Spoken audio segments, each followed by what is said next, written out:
Using the intelligence gathered from the raid on the communication outpost on Anaxes, Republic forces now prepared to mount an assault on a Techno Union facility on the world of Skako Minor. As a result of the intelligence recovered during that raid, suspicions were raised that the separatist algorithm used to predict Republic troop movements was actually based off of a captured POW, who was being held at this Techno Union facility. As such, a small Republic Commando team, primarily members of Clone Force 99, were deployed to Skako Minor to recover the POW.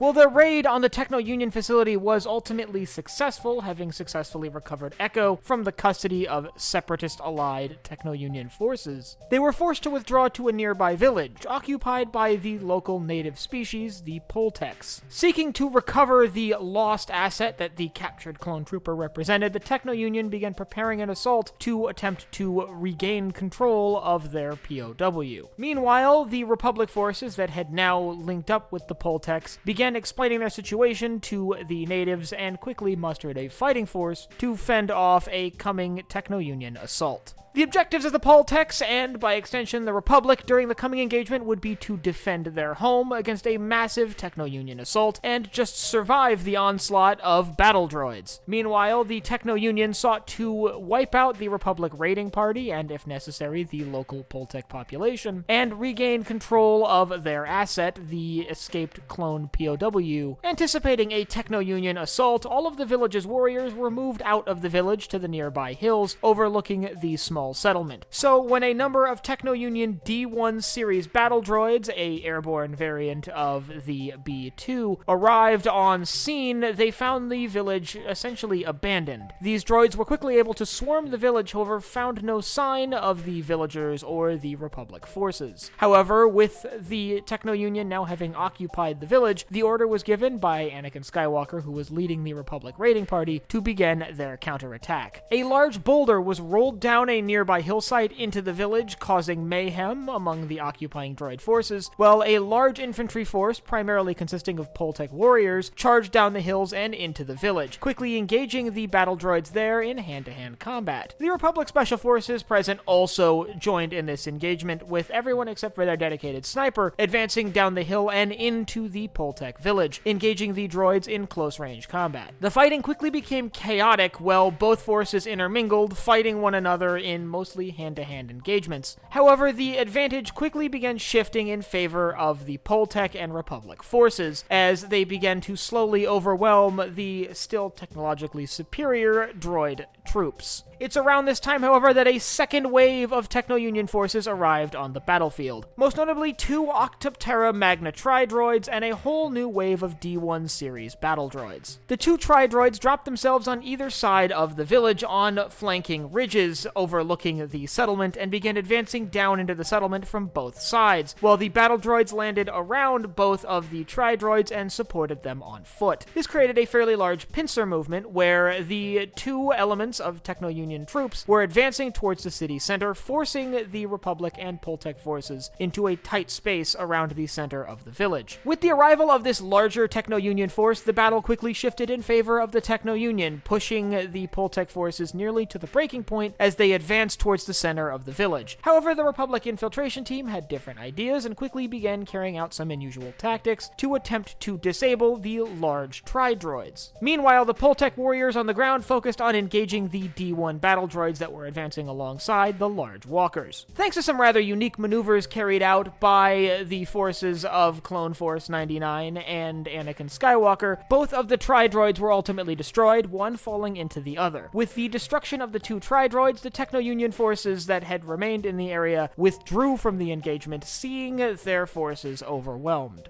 The remaining D1 battle droids engaged their flight modes and evacuated the battle space, with the engagement ending with a Republic and Poletec victory. While it's not explicitly said, it's likely that the Poletec villagers didn't last long after this. With the departure of the Republic infiltration team, it's fairly likely that a Techno Union counterattack would come at some point before the end of the conflict, and this counterattack would likely far outmatch anything the Poletecs could muster. That being said, these separatists were under a lot of pressure elsewhere in the galaxy, galaxy fighting several major battles, mostly in defensive postures, so perhaps they simply didn't have the troops to spare for a counterattack against the natives on Skako Minor. All of this occurred thanks to intelligence seized during a raid on a communication outpost on Anaxes during the ongoing Battle of Anaxes. If you'd like to learn about that raid against that communication outpost, I'll leave a link in the upper right-hand corner to my battle analysis on that. And if you have any other engagements you'd like to see covered in future episodes of Battle Analysis and added to the archive, you can let me know down below in the comments.